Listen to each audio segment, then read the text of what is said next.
Hey guys, Cam for 15 back at it with another video for you guys, and I'm back with another One Piece anime episode review. As Look, it's not the day of, but it's the day after. So guess what? You guys were still getting your One Piece episode review, so I held my end of the bargain. Shockingly enough, I didn't go to the Angels game last night, and I took a nap because I actually had to work a morning shift, a morning to late afternoon shift, and by the time I woke up, I was still exhausted and tired. Plus, if you've been following me on the channel, I've been doing recordings of my Resident Evil gameplay. So I did a Resident Evil 3 gameplay part, and by then it's like it was too little too late at night. So whatever. Anyways, we're here and we are back with One Piece. I'm reviewing One Piece literally on the exact spot, at least a day after. So you're gonna get this video today. Yeah, well, obviously you got it today, but regardless, this episode is surrounded by Koby, and then the Marines coming in to save him. Garp is actually here to save him, and we're gonna see if Garp can do it. But let's get to it. We get the, I guess, a seeming, well, we don't get like how did Koby get like captured by Blackbeard and company, because if we obviously where we remembered, we know Koby went to Amazon Lily to go retrieve Boa Hancock and arrest her, and that's when Blackbeard showed up, and then next thing you know, we left off on that whole situation. So we don't know how Koby was able to show or be able to get captured. Obviously, Blackbeard must have captured him in some sort of weird detail. I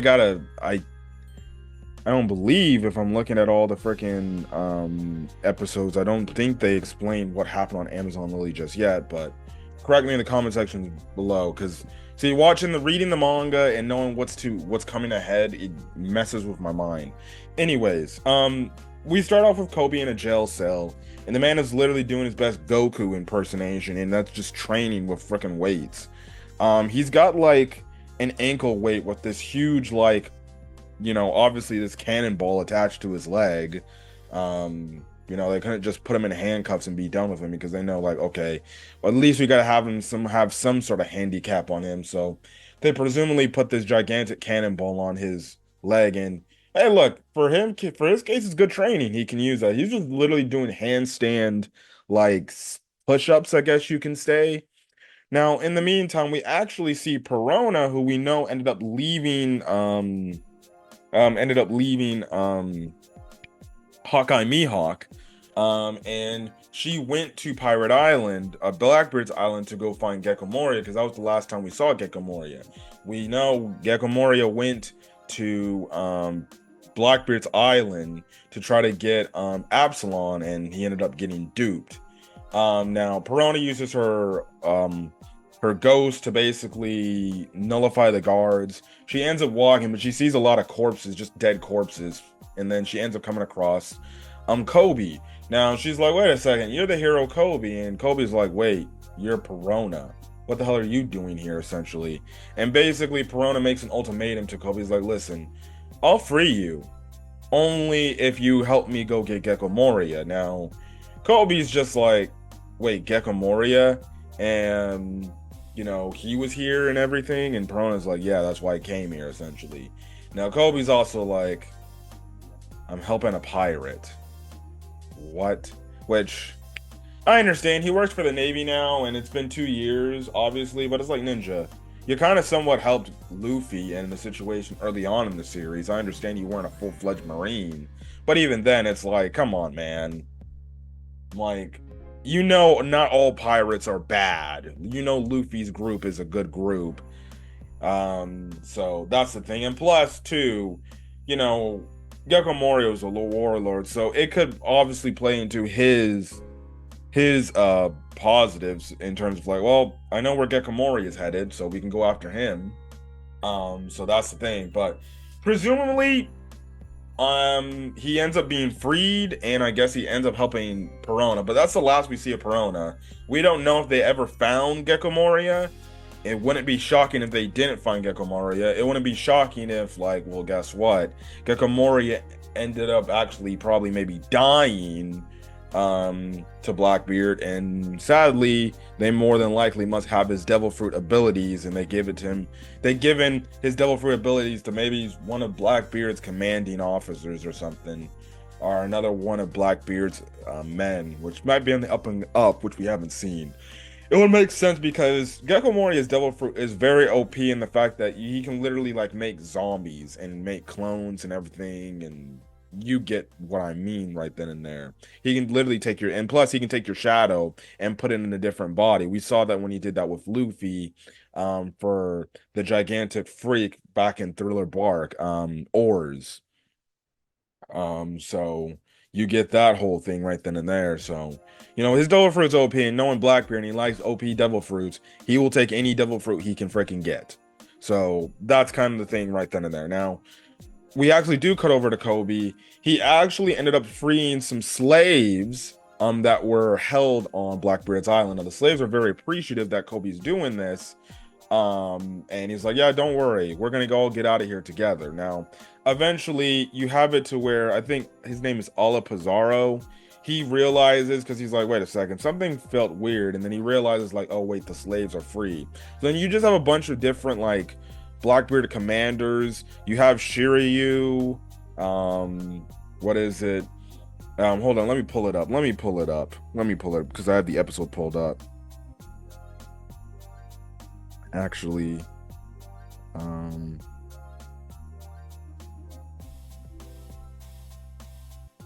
Yeah, you have Shiryu, Ala Pizarro, you have Vasco Shot, and they're basic. Now, first things first, I gotta make the mention. The pirates on the island ended up finding out that Koby's escaped, so they're like, oh well, he's a 5-star. We can turn him in for like $500 million. Now, I'm guessing that is the cross guild stuff. Now the fact that the cross guild stuff is already being passed around this early on, again, I don't know how the timeline is working because we're going all over the place, but in terms of like time span of like everything, but with the fact that it seems like the cross guild bounty stuff for Navy officials are already out there and they're on Pirate Island, well, that goes to make things now you have it to where Ala Pizarro's like, oh crap, he's out. And basically it's the thing of like, you need to catch him. He's telling the other pirates like, catch him right now and everything. Just don't kill just don't kill him because Teach is gonna be upset. Which is funny because at the end of the episode, we see how freaking all these freaking pirates like corner Koby, and they're like literally shooting at him. And I'm like, didn't freaking Ala Pizarro just tell you guys to bring him in alive, do not kill him, but you want to shoot him up regardless? You're left off at that point anyways, but yeah, they're kind of debating like, oh, who should they go at, if they should go after him. And Vasco Shot is like, I'll go after him, I'll go burn up the entire thing. And Ala Pizarro is like, Ninja, you're not doing that. If you we'll be screwed if you burn this island, and Teach will be upset. And then he obviously made the men, then or I think it was Shiryu, or it's like, well, why don't you get Big Boy to go do it? And obviously you know, Ala Pizarro's like, no, he's just gonna destroy everything. Teach will be upset. So anything that they preferably do, it seems like any of the commanders they probably send to go after Koby is gonna fuck up the situation so bad that it's gonna have Teach come back upset. Now, Teach is off the island. Presumably, we think he's what's his face? He's with Law, but remember, 2 weeks ago, we ended up seeing 2 weeks ago, because there was a break. 2 weeks ago we saw less stuff in terms of Egghead. We've seen so far, we've seen a Blackbeard ship appear, so for all intents and purposes Blackbeard could actually be at Egghead currently right now. So who knows where he's at? We'll just have to find the answers to that anyways. But you just kind of have it to where they're kind of bickering amongst each other. Koby ended up running away from the slaves so they could find ways to escape, but then Koby ends up running into dodging some pirates, but he ends up running into this like big boob chest pirate, and this pirate girl is like, oh, you're kind of cute, but you're also kind of bold for what you did too. But she doesn't really care about all those stuff and everything. And you think like, oh, you're kind of handsome, boy. Maybe I'll mess around with you a little bit. No, she's like, I want to take the damn money. So the pirates end up finding him and they're chasing him, and he's basically um being chased. Now, this is when we cut back to, I guess, seemingly enough a flashback after Koby's been captured and they're Blackbeard's Island. Basically, you kind of get some understanding about what Blackbeard frickin' wants, and everything. So basically, he tells Koby he wants to make he wants to make the pirate island like a world government frickin' official made island. Blackbeard sounding just as crazy as York was last time in the last episode, where she talked about she want to be a celestial dragon to Vegapunk. Now this man talking about, oh, I want my island to be officially recognized by the world government. Now Koby's like, Ninja, they are not going to do that shit. You think they would ever make a pirate island official? And Blackbeard's just like, oh please, come on now. I could be called, this could be the Blackbeard Empire, Blackbeard Island and everything. Plus, with you as a hostage, they're going to have to give in to my demands because guess what? Quote unquote, you're the hero, and I don't think they'll let their famous hero just come out here, have rot away. They're going to have to come after you and save you. So I'll just use you as bait. Now, Koby's like, please, who the hell cares? I'm a member of Sword. Now, in my opinion, well, actually, no. So before I actually give my opinion on Koby giving his identity away that he's a member of Sword, one, Blackbeard's like, the hell is Sword? And then you actually see Aokiji, who's in this meeting too. He's like, oh.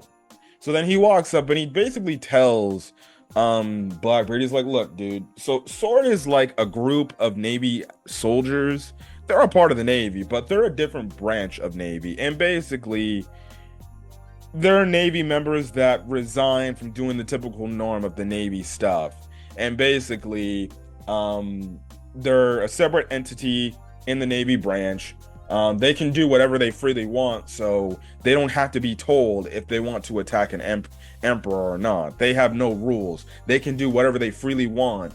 They can do whatever they freely want, but essentially they're resigning any rights of being a regular Navy soldier. And two, also, the Navy can fire them at will at any time they feel like it. And two, they end up being caught in a sticky situation. The Navy can, honest to God, forget about them and act as if they were never part of the organization, which is pretty crazy, which is a lot of freaking rights you're getting taken away. Yes, you get the perks of maybe doing your own thing and having your own freedom to do what you want to do. But at the same time, it's like, well, you would have to think that, like, obviously, really high up members of the Navy, obviously you would have to think Akainu and a few other higher ups in the Navy armada clearly know what members are Sword members and who are not. But it's kind of crazy that it's like, well, all right, fine, if you do your own thing, that's fine, but if you get left out for dead, well, we ain't coming to save your ass. We'll just leave you out to die, and we'll be doing and acting like as if you never worked for us. But it's crazy, like it's like a position where it's like, okay, you're still a part of the Navy, but you're also kind of not part of the Navy. You're kind of your own person. So in a weird way, it's its own little Navy branch, essentially. So that's the thing. Now Blackbeard's like, oh, wow, that's interesting. That's cool. And everything. So it's like, you would think, okay, well, that's the case, then maybe Blackbeard just kills Koby to begin with, but then Blackbeard's like, you know what? Well, yes, he may be a part of freaking Sword, and you may have just said all those reasonings and everything of why the Navy wouldn't go after him, but at the same time, I look at this situation of like, why would they not want to come after him? If he's quote unquote the hero, they'll come getting him for good PR, essentially. So that's the thing where we left off. Now, I don't know why Koby gave away his identity to Sword. Either or, yes, Blackbeard did ultimately say he doesn't really care. He wasn't going to do anything to him. He wasn't going to kill him right then and there, right then. If he didn't really care, if it was just some other guy, like, for example, if it was like Drake, he probably would have just killed him on the spot right then and there. Or some other high Sword member, he would have just killed him right then and there. But with the fact that Koby has the title hero, Blackbeard's just like, the Navy's going to come after him because it's not going to be a good look on their PR situation to the world. The fact like, oh, the hero got captured by Blackbeard, by me, and they did not go after him. You know, people, you know, civilians are going to be upset. They're like, why are you not going after Koby and everything? So knowing the Navy, he's going to be, Blackbeard's like, they're going to come after him regardless. So again, I don't know why Koby just announced that to Blackbeard out of all people. Now it's, and maybe he was trying to do it to save his own hide and maybe just get killed right then and there. So then guess what? People can forget about him. But also too, I think it's a bad move on his part because now he just gave vital information to Blackbeard. Now, obviously, Aokiji more than likely could have probably more told Blackbeard this since he works for him now. And he was a part of the Navy branch, and he could have been like, well, these are the different divisions in the Navy and everything. So maybe he already, so Aokiji probably would have eventually told Blackbeard about all the different divisions in the Navy branch. So it would have only prepared Blackbeard even more. I guess it's just sped up the process, but why Koby said this, I have no clue. You just blew your cover away to an emperor about a certain branch of people. Like, we knew Kaido didn't even know that X-Drake was a part of frickin' Sword.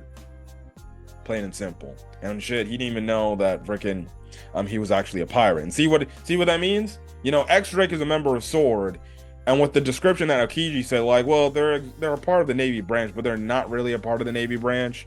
You know, we see how X-Drake was literally a member of the worst generation, and he was claimed a pirate by the Navy because guess what?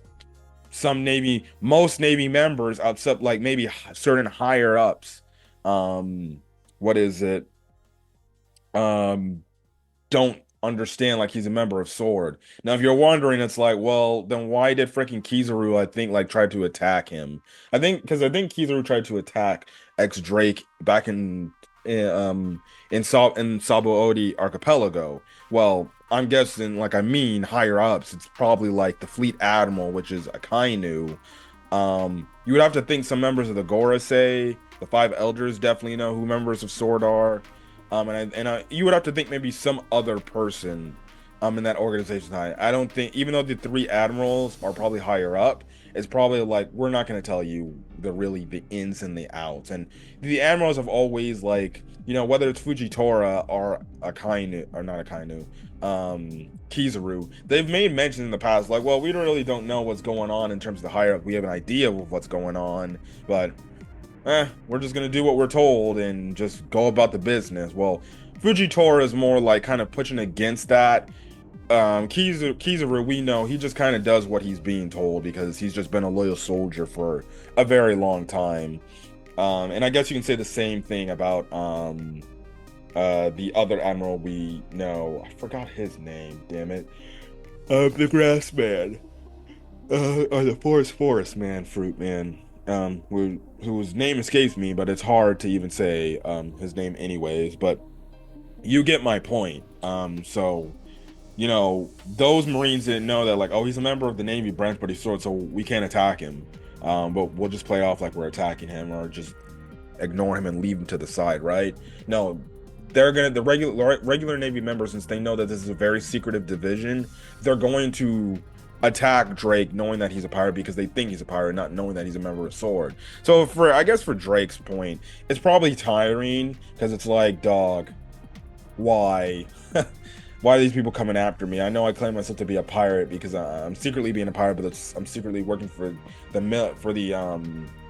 Navy, but these random Navy soldiers don't know. Which you would think, you know, in a good layman's term, you would think you would tell all your underlings, every Navy member, look, we have a secret division. These are the members you need to watch out for. Do not attack on any, you know, obviously let them do what they're doing if that's the case, right? You know, so it's crazy. And it's crazy too that it's like, look, you know, if they're not also a part of the branch, you know, I think Drake did a cool thing. It's like, you know what? I can get more information on the pirate side of things if I become a pirate, but I'm still a member of the Navy. Because technically, I'm not a member of the Navy. I can get away with it because I'm in the secret division. So it's like he could literally give all these information to the secretive division branch of Sword, which can then relay the information to the Navy to find out more whereabouts. It's funny how there's not a lot more like Sword agents trying to become pirates to figure out what the hell is going on in the pirate world, so then it can better prepare the Navy to be able to counteract pirates. You'd think there would be more people actually doing that. It would make sense. You know, layman's terms, it would actually make sense for Sword members from the description alone that Akiji said, like, yeah, they're members of the Navy, but they're really not. They're their own branch and they're their own secretive branch, and really nobody in the Navy cares about these guys. They just do their own thing. You would think more members would actually potentially sign up and pretend to be pirates because nobody in the world knows that they're a secret branch division and nobody's heard of the term sword. They literally could be able to get critical information, relay that information to their bosses, to then relay that information to the Navy and the world government. So then guess what? You can better prepare for pirate attacks coming up. It's weird. Maybe Oda never looked that far into it, but I feel like that's kind of like a weird, like, I wouldn't say a plot hole, but that's like a weird thing. It's like, why not these people just do that? They could actually prepare against certain pirate attacks and certain pirate movements if you just legitimately just pretend to be a pirate. Unless I guess they think these pirates are damn too smart to realize, okay, these dudes are just traitors. My best guess, I'm guessing, I don't know. You would think that's the best thing they could do, but whatever.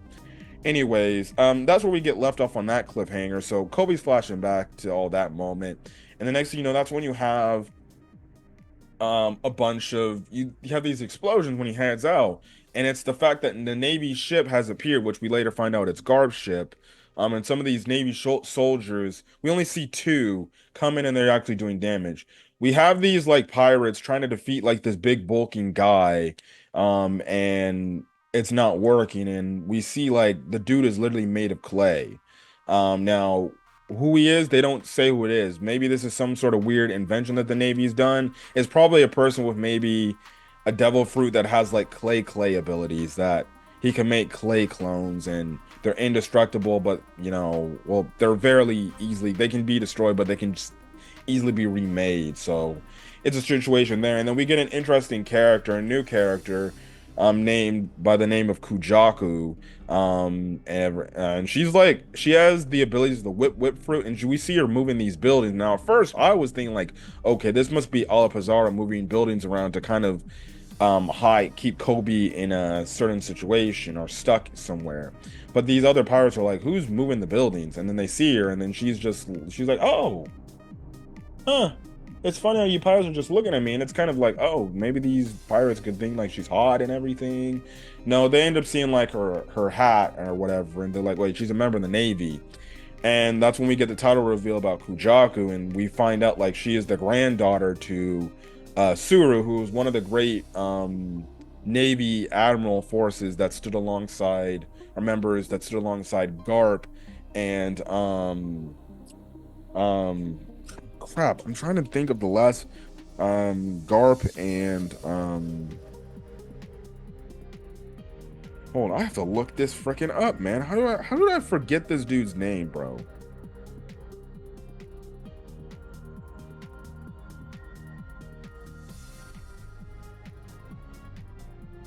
Fleet admirals.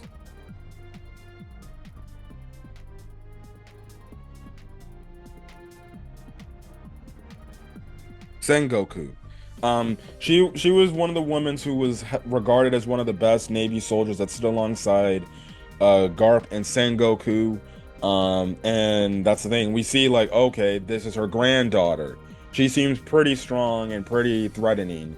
And that's kind of where we get left off there. But other than that, we get the episode essentially ends with Garp showing up to Pirate Island, basically coming to save Koby, because at the end of the episode he's like, I'm here to save you, my pupil, and everything. So solid episode of One Piece. It's very interesting to see where it's gonna go next week. We're actually continuing on. It looks like it's gonna be one of those crazy episodes next week, so we'll definitely see where the story's gonna go from that point on. But another solid episode of One Piece. Again, I'm gonna get out of here. If you guys like the video, leave a like, put in the comment section your thoughts, hit that subscribe button if you want to get more One Piece content or any other anime content upload to the channel. Until then, guys, stay safe out there. Have a great rest of your day or night. Peace.